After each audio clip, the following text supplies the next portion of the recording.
Mais on a vu le président Tshisekedi donner le pays entre les mains du Seigneur. Mais maintenant, la main du Seigneur qui a donné ce pays, au lieu de laisser le Seigneur diriger ce pays en cette période de confinement, en laissant les églises prier, travailler librement, maintenant ils vont bloquer les églises. Dans d'autres pays africains, on a déjà fermé les églises. À l'État du Burundi, on a déjà fermé les églises. À l'État du Tanzanie, on a déjà fermé les églises. Les églises ont fonctionné. Qui regarde bien le virologue Mouyembe, qui regarde le docteur Etienne Longondo, qui le regarde très bien, il doit y réfléchir. Il doit y réfléchir. Il doit y réfléchir, le président Tshisekedi. Nous les soutenons, laissez le pays entre les mains de Dieu, mais qui est dans cette ligne-là, qui suit Nkurunziza, qui suit le président du Tanzanie, qui suit ses homologues. Parce que ce qui se passe, c'est pas normal. Il n'y a pas de travail, il n'y a rien. Il y a des gens qui vivent au taux du jour. Maintenant, vous bloquez tout, là. Le président Tshisekedi déconfine le pays. Déconfine-nous, président Tshisekedi. Déconfine-nous, on te trompe, déconfine-nous. Vraiment, mon président, j'insiste, déconfine le pays.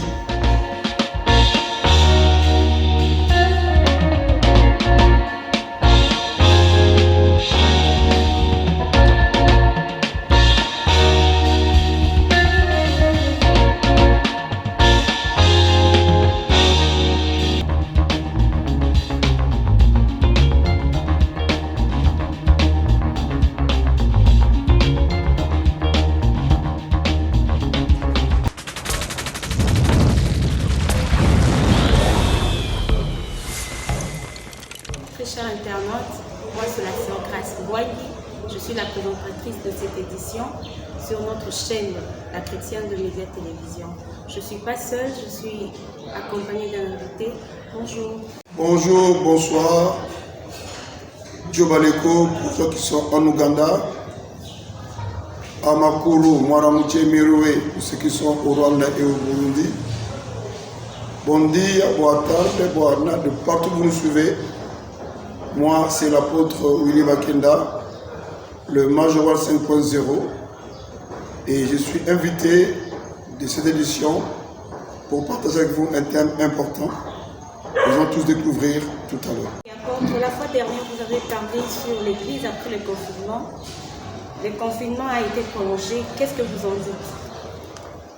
Seulement, c'est choquant, écœurant qu'on puisse encore prolonger les confinements.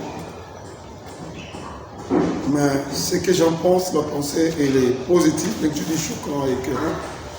Parce que moi je pense qu'il faut tout capitaliser les choses. Parce que nous on est chrétiens, on est enfants de Dieu, et nous pensons que Dieu permet encore, en plus de nous rapprocher de lui, pour le chercher encore davantage. Ça c'est le point de vue spirituel. Pour le point de vue économique, ma pensée elle est négative, parce que nous savons tous, dans le monde entier, ils sont en train de déconfiner, parce que l'économie de ces pays sont en baisse. Et ici, en RDC, l'économie est en baisse. Nous savons tous comment le dollar est en train de grimper. Donc bientôt, on sera 10 dollars à 20 000 francs. Et donc, c'est écœurant de voir un gouvernement qui ne réfléchit pas pour le lendemain de son peuple, préfère confiner les gens.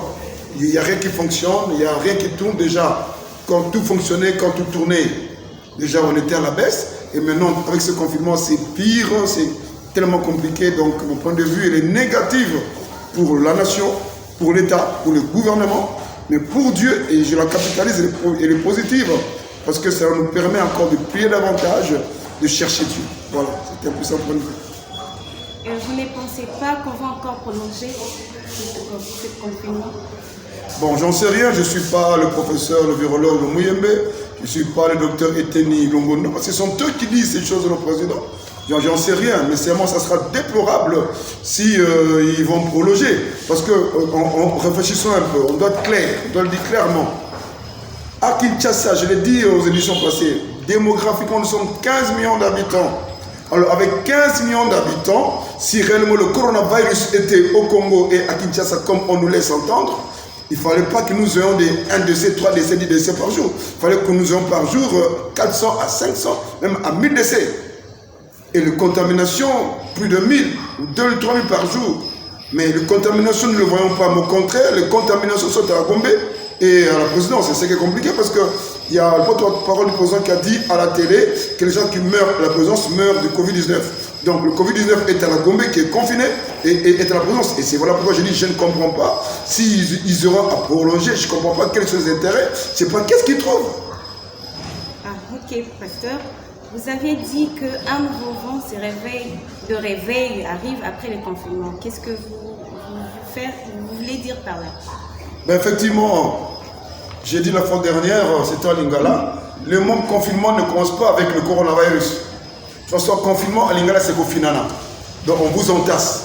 Et on confine les gens quand il y a une situation comme ça, bactériologique et autres, il y a une propagation dans l'air et on met les gens dans un sphère, dans un milieu qui leur protège de cette situation.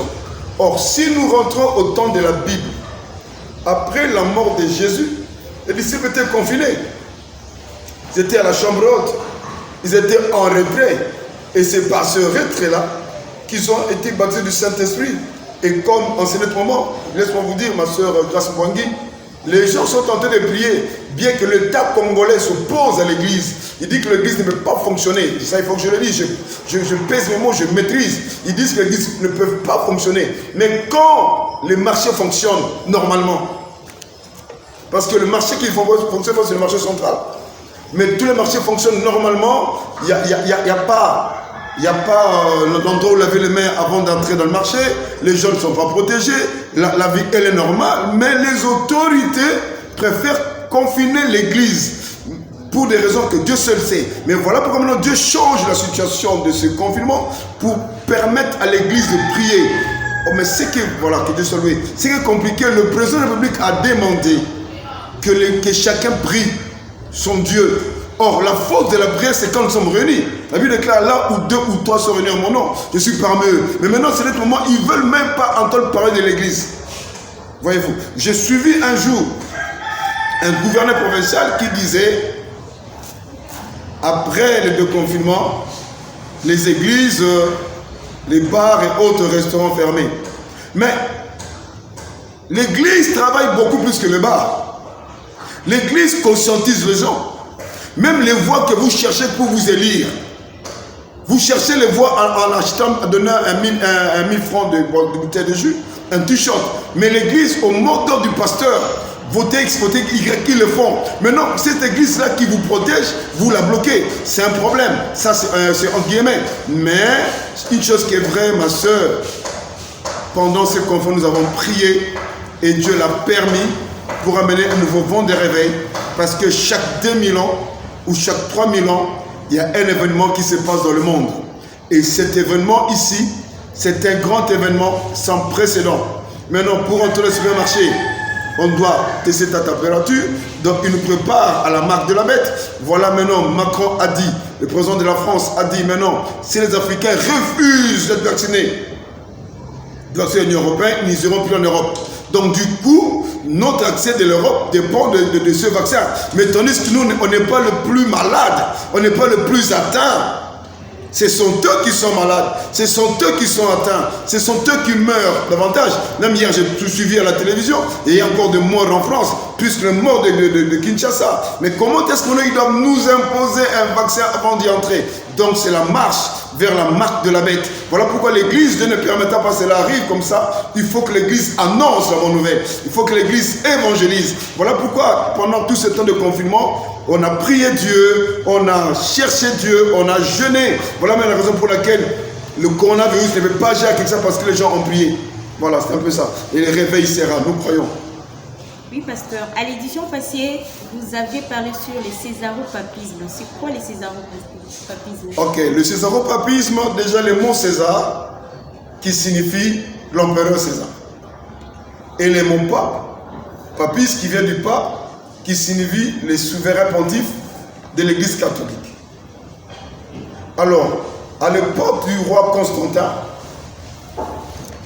c'était maintenant le gouvernement qui dirigeait l'Église. Donc l'Église n'avait pas un mot à dire. Mais avant ça, l'Église est autonome. Même si nous souvenons bien au temps de la Bible, l'Église est autonome. L'Église prenait sa position, mais l'Église voulait quand même écouter l'État. Mais le césaropapisme, c'est ce qui démontre que l'État, le gouvernement dirige l'Église. L'Église n'a rien à dire, l'Église n'a rien à faire. Mais dans d'autres pays africains, c'est seulement en RDC, voilà, où les bas blessent. Moi, je réfléchis. Le président de la République, l'année passée, a dédié le pays entre les mains du Seigneur. Moi, je n'étais pas à Kinshasa, j'étais hors du pays, mais on a vu le président Tshisekedi dédier le pays entre les mains du Seigneur. Mais maintenant, la main du Seigneur qui a donné ce pays, au lieu de laisser le Seigneur diriger ce pays en cette période de confinement, en laissant les églises prier, travailler librement, maintenant ils vont bloquer les églises. Dans d'autres pays africains, on a déjà fermé les églises. À l'État du Burundi, ils n'ont jamais fermé les églises. À l'État du Tanzanie, ils n'ont jamais fermé les églises. Les églises ont fonctionné parce qu'ils avaient dit qu'il n'y a que l'église qui pourra les aider pour être sauvés de ce coronavirus. Et au moment que nous parlons, au Burundi, il n'y a pas de coronavirus, à part ce qu'on a dit la femme de Kurunziza, mais il n'y a pas de coronavirus comme chez nous au Congo. Or, en temps normal, le Burundi est plus pauvre que le Congo. En temps normal, le Burundi n'est pas plus hygiénique que le Congo. Mais il n'y a pas de coronavirus parce que, au moins eux, les présidents Kurunziza, les présidents du Tanzanie, ils ont compris qu'il n'y a que Dieu qui peut faire l'affaire. Voilà pourquoi je dis que maintenant c'est le césaropapisme, donc c'est l'État qui dirige l'Église. L'Église n'a pas un mot à dire, l'Église va négocier sur l'État. Or, l'Église fait beaucoup pour l'État. L'Église fait beaucoup pour l'État. Pour preuve, pour qu'on arrive ici où est-ce que nous sommes aujourd'hui, chez les politiciens, c'est l'Église catholique qui a fait la médiation, on parle de la Synco. C'est l'Église. La même Église, vous l'empêchez d'œuvrer. C'est pas vrai. Mais s'ils disent l'Église catholique, ils peuvent œuvrer. Et maintenant le réveil, on a fait beaucoup pour eux. On a fait beaucoup pour la nation. Donc moi, je comprends. Voilà, même je me plains de nos leaders chrétiens. Je me plains d'eux, je ne sais pas, ils sont leaders pourquoi? Ils sont leaders pourquoi? On ne peut pas confiner l'Église, on ne peut pas bloquer l'Église. Et moi, je me demande, maintenant, les présidents prient dans une église. Tous ces ministres sont des mecs. Maintenant, que disent leurs pasteurs? Voilà pourquoi j'avais dit la fois dernière que les pasteurs, ça devient les fan club des présidents, des hommes politiques. On n'arrive pas à leur dire la vérité. On doit leur dire la vérité. Parce que Dieu est au-dessus de tout. À l'instar, le président honoraire Joseph Kabila, il était président de la République hier. Aujourd'hui, il n'est plus. Aujourd'hui, il est honoraire. Et demain, le président Tshisekedi sera honoraire. Mais le pasteur restera pasteur.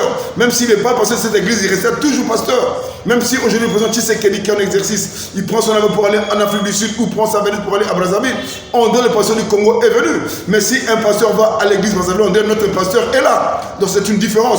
Or, il faudrait maintenant que nos pères remettent l'église à la place, à sa place. Mais pour l'église revienne à sa place, il faut que le sacré soit remis. Il faut que l'église prenne sa place. L'église soit autoritaire. L'église ne court plus derrière les hommes politiques. Ok. Quelle relation entre l'église de la RDC et l'État congolais? Je crois que je viens de le poser tout à l'heure.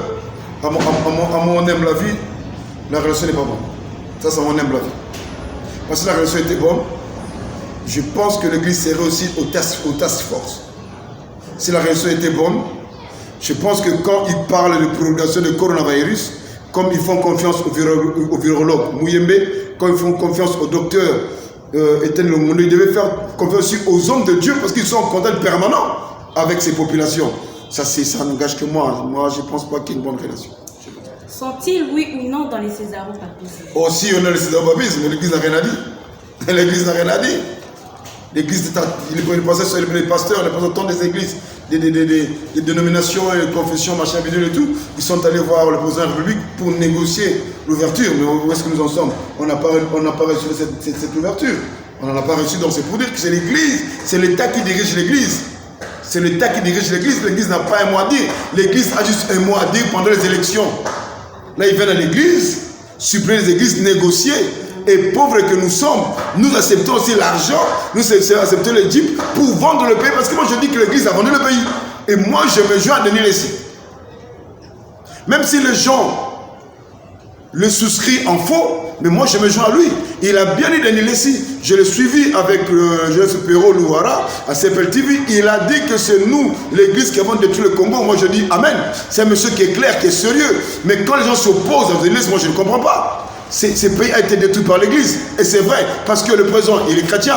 Il a son pasteur. Le premier ministre, il a son pasteur. Ou s'il n'a pas un pasteur, il a son prêtre, il a son abbé, machin. Tout le monde prie un Dieu. Mais où sont leurs dieux? Pourquoi ils ne prennent pas leur de devant? Donc du coup, c'est l'État qui dirige l'église. L'église n'a pas un mot à dire. Oui, tout à l'heure, la pasteur, je venais vous entendre parler. Les pasteurs sont devenus de fans club de président. Qu'est-ce que vous fait dire ça?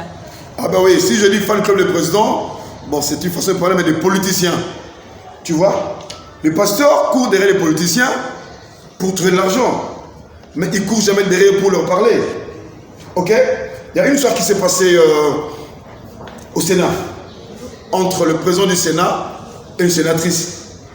Une histoire, je ne sais pas, les négociations sur le pot de vin, machin, bidule et tout. C'est pas une histoire qui devait se traiter à l'Assemblée. C'est une histoire qui devait se traiter en privé.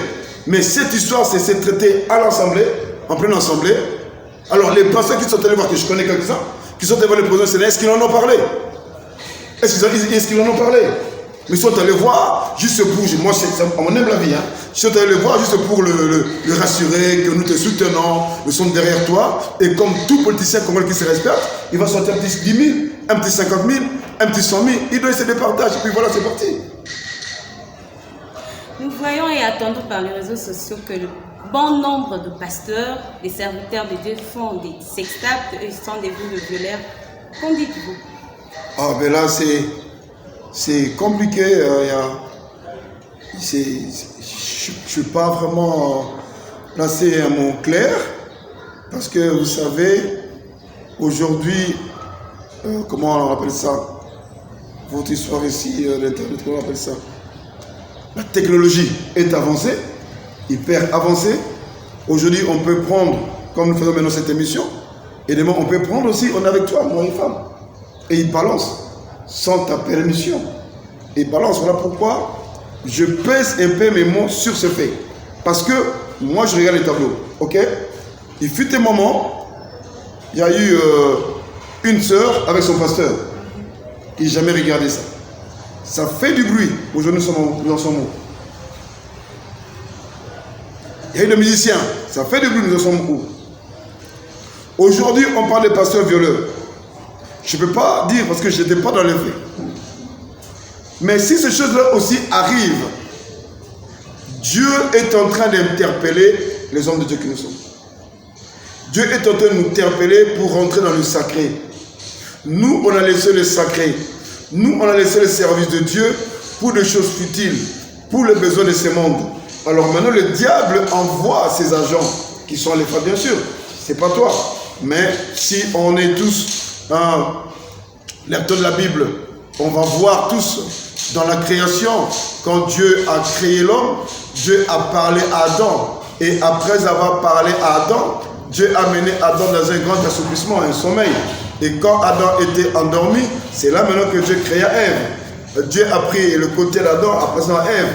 Et quand Adam s'est réveillé, Dieu a dit, à la présenté Ève, et Adam a dit pour cette fois-ci, celle qui est chair de ma chair, les os de mes os, qu'on appellera femme.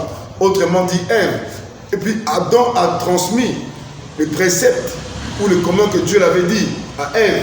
Et le diable savait que si je vais chez Adam, il y aura opposition. Adam me dira que Dieu n'a pas dit ceci. Voilà pourquoi maintenant le diable est allé par Ève. Et généralement, le diable utilise la femme pour détruire le monde. Mais je vais donner un guillemet, je vais faire un guillemet. Une fois je l'ai dit dans mes directs, le diable utilise la femme parce que Dieu vit dans la matrice de la femme. Dieu vit dans la matrice de la femme. Donc pour que Dieu crée l'homme, pour que l'homme vienne dans le monde, il passe dans la matrice de la femme. C'est l'usine de Dieu où il crée l'homme. Voilà pourquoi dans des guerres, ici nous avons des guerres plus à l'est, il y a des gens qui violent les femmes. Ce sont les sabotages Ils détruisent toute une génération et c'est l'arme du malin. C'est le plan du diable. Et la femme, elle est facilement, ça n'engage que moi, utilisable par le diable. Parce que comment, je prends l'histoire de la sœur et les pasteurs. Ils sont restés pendant beaucoup des années en concubinage. C'est le terme qu'il faut dire. C'était pas un viol. C'était pas un viol, moi je me demande. Comment est-ce qu'au finish, elle va accuser que non, il doit me dédommager parce qu'il m'a violé, parce qu'on a avorté? Je ne comprends pas. Même ce qui passe actuellement, je cite le nom, avec le pasteur Mukuna. Mais les viols, est-ce qu'elle a crié gare? Est-ce qu'elle a crié gare? Elle avait fait du bruit et les gens l'ont écouté. Donc ce sont des choses qu'on doit beaucoup prendre avec beaucoup de restes, ça n'engage que moi. Mais moi je prends tout ce qui arrive au pasteur, au sextape, viol. C'est Dieu qui nous interpelle. On doit plus rester dans le sacre. On doit plus chercher Dieu. Tu vois, moi je me rappelle, l'évêque Mukuna parlait tout le temps des retours à la parole.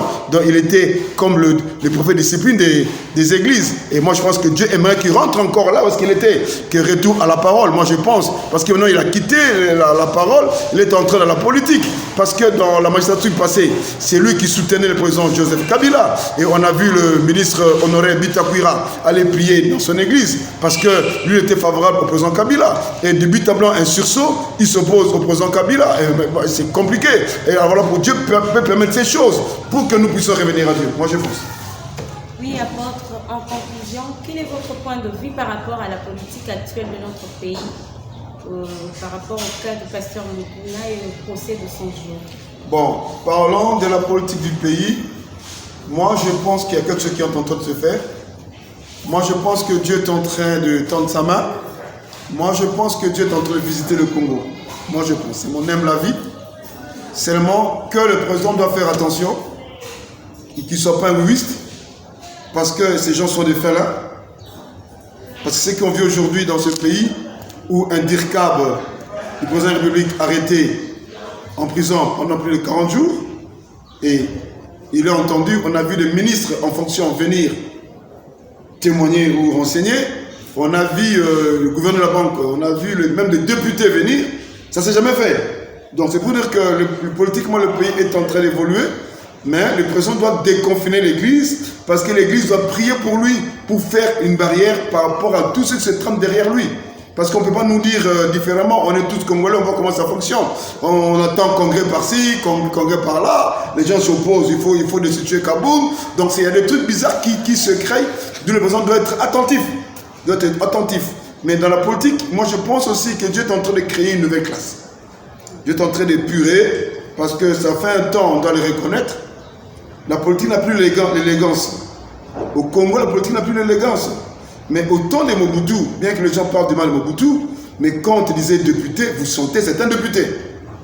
C'était pas un Sankara, c'était pas un Ataloku, c'était pas un Djoké qui dit n'importe quoi. Donc quand un député passe à la télé, il dit des choses qui édifient la nation. Mais aujourd'hui, la politique congolaise, on n'a plus de hommes d'État, mais on a des businessmen. Même Kabila l'avait dit, que ce sont des gens qui cherchent pour bouffer. Donc il n'y a que le businessman. Aujourd'hui, la politique est devenue mercantile. Le président Babo l'a dit. Il a dit, si tu veux avoir l'argent, il ne faut pas être fonctionnaire, il faut être homme d'affaires.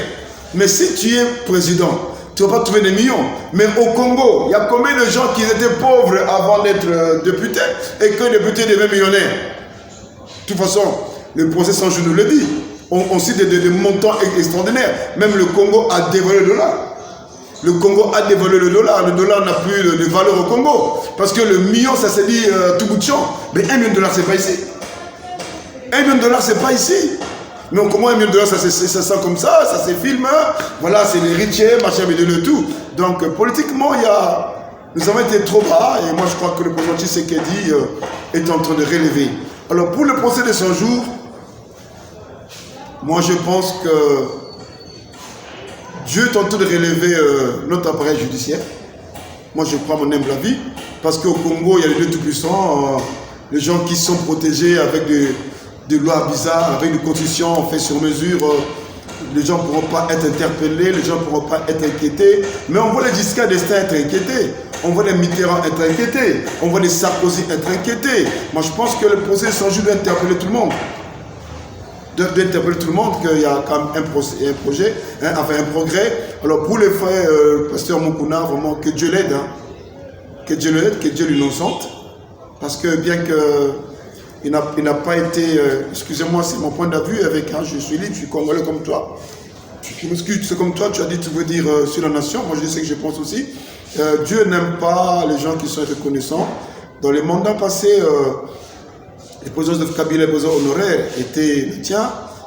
Tu l'as soutenu, je crois que vous avez bouffé, parce que les a dit que tous les personnes ont bouffé. Alors ça ne sera pas bon de faire un sursaut. Il faut reconnaître que nous avons bouffé avec toi, mais on n'est pas d'accord avec ces démarches. Mais pour te faire le faire, quand vous bouffiez jadis, moi je pense que comme ça fonctionne, mais que Dieu l'aide. Il est notre doyen, c'est ça. Oui, pasteur, votre mot de la fin? Au mot de la fin, que le président Tshisekedi déconfine le pays. Et moi je pense même que ce confinement-là n'est plus sanitaire, c'est maintenant politique. Il doit déconfiner le pays. Il ne doit pas être un imitateur. Il ne peut pas tout le temps suivre ce que font les Occidentaux. On ne peut pas le dicter, c'est son pays. C'est son pays. Et puis qui regarde bien le virologue Mouyembe, qui regarde le docteur Etienne Longondo, qui le regarde très bien. Parce que ce qu'ils font là, ils peuvent amener le pays au soulèvement. Et si le pays passe au soulèvement, qui gagnera? Ce sont eux qui perdra. C'est le président. Il doit y réfléchir. Il doit y réfléchir. Il doit y réfléchir, le président Tshisekedi. Nous les soutenons. Laissez le pays entre les mains de Dieu. Ah, mais qui est dans cette ligne-là? Qui est dans cette ligne-là? Qui suit Nkurunziza? Qui suit le président de Tanzanie? Qui suit ses homologues?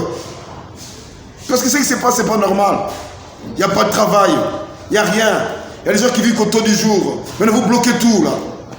Et entre autres, tous ces noms qui viennent, ces millions qu'on écoute à la radio, à la télé, qu'on a donné 23 millions, on a fait ceci. Ces gens qui sont arrivés hier, on a vu une grande délégation arriver. Mais ces dons iront où, là? Iront où? C'est la question qu'on se pose. Hein. Voilà pourquoi le président de la République Tshisekedi, au moment de la fin, déconfine-nous. La malaria tue plus que le coronavirus. Déconfine-nous, président Tshisekedi.